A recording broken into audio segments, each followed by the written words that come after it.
Brother praise the lord. నా పేరు శిరీష. నేను వైజాగ్ నుంచి మాట్లాడుతున్నాను. అయితే నా సాక్ష్యం ఏంటంటే మా మమ్మీకి గత 2, 3 సంవత్సరాల నుంచి లేడీస్ ప్రాబ్లమ్‌తో ఉన్న అదొక క్యాన్సర్ అనమాట. అయితే ఆ క్యాన్సర్ వల్ల రేడియేషన్ పెట్టినప్పుడు రేడియేషన్ పెట్టినప్పుడు ఆహ్, మా మమ్మీ కొంచెం బొద్దుగా ఉంటారు. అయితే మా మమ్మీ చాలా బక్క చిక్కిపోయి, ముఖమంతా ఎండిపోయి, మా మమ్మీకి రేడియేషన్ పెట్టిన తర్వాత యూరిన్ నుంచి బ్లడొచ్చేసేది. తెలియకుండా యూరినొచ్చేసేది. మోషన్ నుంచి కూడా బ్లడొచ్చేసి తెలియకుండా మోషనొచ్చేసేది. మా అది అస్సల యూరిన్ కూడా కంట్రోల్ చేసుకోవడానికి అయ్యేది కాదు. మా మమ్మీ చాలా సఫరయ్యేవారు. అయితే మా మమ్మీకి ఒంట్లోని అస్సలు బ్లడ్డుండేది కాదు ట్రీట్మెంట్ అయిన తర్వాత. అయితే మా మమ్మీ బ్లడ్ మొత్తం పోయేది. ఎన్ని టాబ్లెట్స్ మంచి ఫుడ్ తిన్నా సరే అస్సలు కంట్రోల్ అయ్యేది కాదు. మా మమ్మీ ఎలా మారిపోయిందంటే ఇంకా రేపో ఎల్లుండో చనిపోతారు అన్నట్టుగా మా మమ్మీ ముఖమంతా బక్క చిక్కిపోయి అలాగైపోయారు. అయితే నేను మీ యొక్క ప్రార్థనలోని మీరు చెప్పినట్టు ఒక బుక్‌లోని మా మమ్మీకి క్యాన్సర్ తగ్గిపోయినందుకు మీకు వందనాలు. బ్లడ్ మోషన్స్ తగ్గిపోయినందుకు మీకు వందనాలు. బ్లడ్ లెవెల్స్ పెరిగినందుకు మీకు వందనాలు ప్రభువా అని రాసుకొని మీరు చెప్పినట్టు నేను స్తుతించాను. మరి దేవుడు ఎంత అద్భుత రీతిగా మా మమ్మీకి క్యాన్సర్ మొత్తం తగ్గిపోయింది. బ్లడ్ మోషన్స్ ఆగిపోయింది. యూరిన్ కూడా కంట్రోల్ అయ్యింది. అలానే మా మమ్మీ బక్క చిక్కిపోయారు.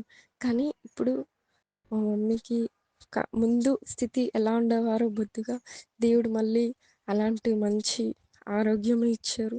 అందుకు దేవునికి బట్టి వేలాది వందనాలు తెలియజేస్తున్నాను.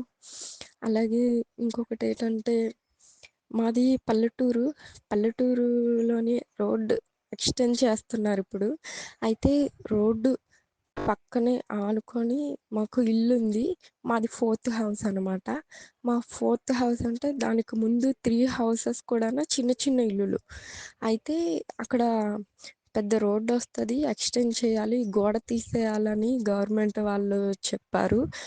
అయితే మాది ఆల్రెడీ మాకు బ్యాక్ సైడ్ నుంచి రైట్ సైడ్, లెఫ్ట్ సైడ్ నుంచి చాలామంది అదే ఆ పక్కల అందరూ వాళ్ళు గోడలు కట్టుకుంటున్నప్పుడు చాలా వరకు గోడ తరుముకుంటూ ప్లేస్ సగం వాళ్ళే తరిమేశారు. అయితే ఇప్పుడు ముందు నుంచి కూడా రోడ్డొస్తే గోడ పోతది, ప్లేస్ కూడా పోతది.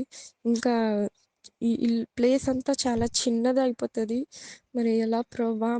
గోడ తీయకూడదు. మాది రోడ్డు దగ్గర ఉన్నది ఆహ్, రైట్ సైడ్ మా హౌసు.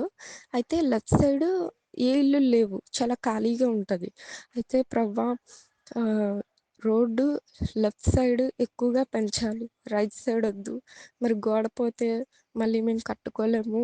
ఎలా ప్రభా! అని నేను ప్రార్థించాను. అయితే నాకు మళ్ళీ ఇది గుర్తుకొచ్చింది. ప్రభా! రైట్ సైడ్ ఒద్దు.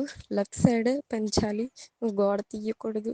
గోడ తీయకుండా ఉంచినందుకు మీకు వందనాలు అని నేను ప్రార్థన చేశాను. అయితే కొన్ని రోజులు పోయాక గవర్నమెంట్ వారు మరి గోడ తీసేస్తారు గదా! తీసేసే ముందు వాళ్ళందరికీ అమౌంట్ ఇస్తారు ఎంతో కొంత. అది కూడా ఏసేశారు. ప్రభా! ఎలాగా ఇది తీసేసినా సరే వాళ్ళు డబ్బులిచ్చినా మరి మాకు ప్లేస్ చాలా చిన్నదయిపోతది. ఇలాగా అయినప్పటికీ కూడానా ప్రభా! వాళ్ళు డబ్బులిచ్చినా సరే ఆ గోడ తీయకుండా ఉంచినందుకు మీకు వందనాలు ప్రభా! అని నేను స్తుతించాను. అయితే మరికొన్ని రోజులు పోయిన తర్వాత గవర్నమెంట్ వాళ్ళు రోడ్డెయడానికి వాళ్ళు రెడీ అయిపోయారు. మరి రోడ్డంతా తవ్వేస్తున్నారు. మా ఇంటికి ముందు 3 హౌసెస్ ఉన్నాయని చెప్పాను కదా! దానికి ఆ 3 హౌసెస్‌లో ఫస్ట్ హౌస్ మొత్తం కూల్చేశారు. అక్కడి నుంచి రోడ్డు చాలా పెద్దదవుతదని. అయితే అంత పెద్ద ఇంటినే కూల్చేశారంటే ఇంత చిన్న గోడని కూల్చకుండా ఉంటారా అని నేను చాలా భయపడ్డాను. అయితే అక్కడి నుంచి లెవెల్ చేసుకుంటూ మా గోడే ఫస్ట్ స్టార్టింగ్. ఆ గోడ ఎలా ప్రభా అని నేను భయపడ్డాను. అయితే "మీ గోడ తీయమండి. ఇక్కడ నుంచి సరిపోద్ది రోడ్డు" అనేసి వాళ్ళు అక్కడి నుంచి తవ్వుకుంటూ అంటే మా గోడకి అంచుల్లో ఒక్క అడుగు ఒక్క అడుగు తప్పించి అక్కడి నుంచి మొత్తం తవ్వుకొని వెళ్ళిపోయారు. మరి గోడ గోడ తీయరా అని నేనంటే, "లేదండి గోడ తీయము. ఇలా సరిపోతది" అనేసి అన్నారు. హ్మ్. నేను నిజంగా నాకు చాలా ఆశ్చర్యమేసింది. గవర్నమెంట్ వాళ్ళు డబ్బులిచ్చేశారు. ముందు నా ఫస్ట్ హౌసు ఆ ప్లేస్ మొత్తం ఇల్లే కూల్చేశారు.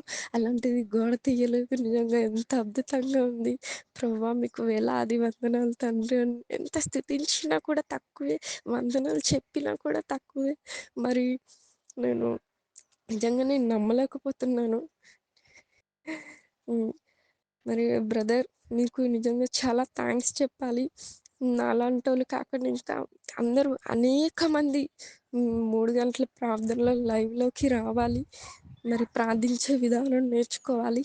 మరి ఎప్పుడైతే ప్రార్థించే విధానం మార్చుకుంటేనే అది మన జీవితంలోని చాలా మార్పులొస్తాయి. మరి మా మమ్మీ, మా ఇద్దరక్కలు, మరి మా కుటుంబం అంతా కూడాన ఈ లైవ్‌లో ఉండాలి. మరి ఉండేలాగున మీరు ప్రార్థన చేయండి బ్రదర్. దేవునికి వందనాలు.